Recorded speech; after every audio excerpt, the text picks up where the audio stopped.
Welcome to the second episode of Pallikudam Connect India.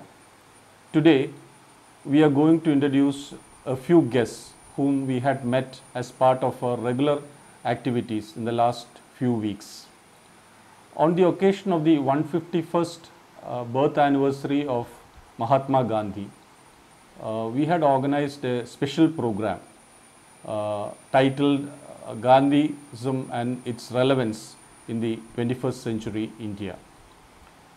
The panelists were Mr. S.N. Sahu, former officer on special duty and press secretary to President of India, and David Thomas, founder of India Nirman Sangh.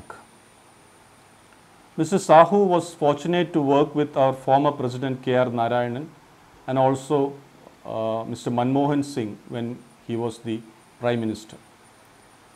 Mr. Sahu is based in Delhi and got connected to Pallikudam as he wanted to send an appreciation note about our article on the need to honor Corona warriors.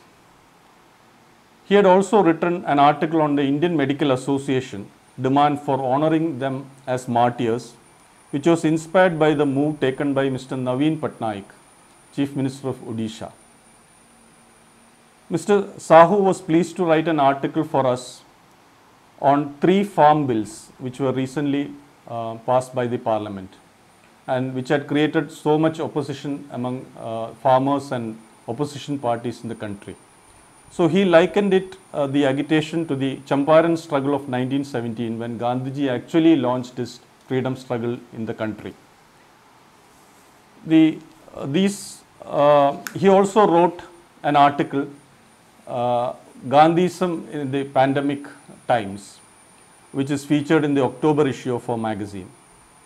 The panel discussion on Gandhiji was very thought-provoking and put forth several recommendations, including the introduction of his book on children called Bal Podi, to be translated into different languages. The original is in Gujarati, and it has to be translated into different languages. The panelists also suggested that the principles of ahimsa and satyagraha has to be taught in a very comprehensive manner to the children of schools and colleges. Mr. David Thomas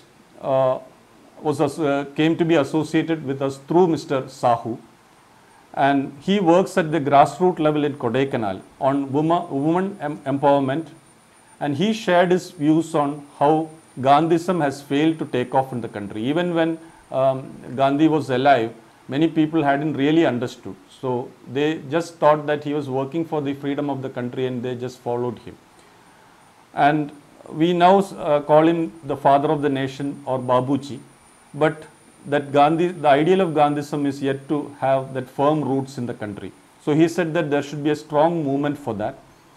He has a center called Gandhi Center for Values, which is in the forefront of spreading the Gandhian principles in a simple and understandable manner to disadvantaged people in the rural areas. I must also mention some stalwarts whom we got introduced to as part of our national awards for Edu startups, Pallikudam National Awards for Edu startups. And we had done 3 interviews with very leading personalities who had got the awards. And one of them was Mr. Pramad Raj Sinha of Harappa Education, who was the Golden Award winner. And he talked about how his career and life experiences helped him create the 5 pillars of Harappa, that is think, solve, communicate, collaborate and lead. And these principles are also outlined in the new education policy of 2020. And I also must mention, when we talk about Pallikudam Connect India, we were fortunate to connect with a child prodigy, Janisha Sunil Agrawal. She is the winner of Pradhan Mantri Bal Puruskar in 2020 along with 48 other children. She hails from Ahmedabad. And what we found very appreciative about Janisha was the community role she was taking during this COVID pandemic. You can learn more about all these people and also the work they have done in the October 2020 issue, which is now on the stands. We have also launched a new initiative called Pallikudam Lounge, which is intended as a meeting point for all stakeholders in education. So ideally, we want to connect different service providers in the industry who have some stake in the education sector. It could be kindergarten equipments or technology providers or even furniture equipments. So many people are dependent on the education sector for their business growth. So we want to connect them, all service providers, with the education network across India.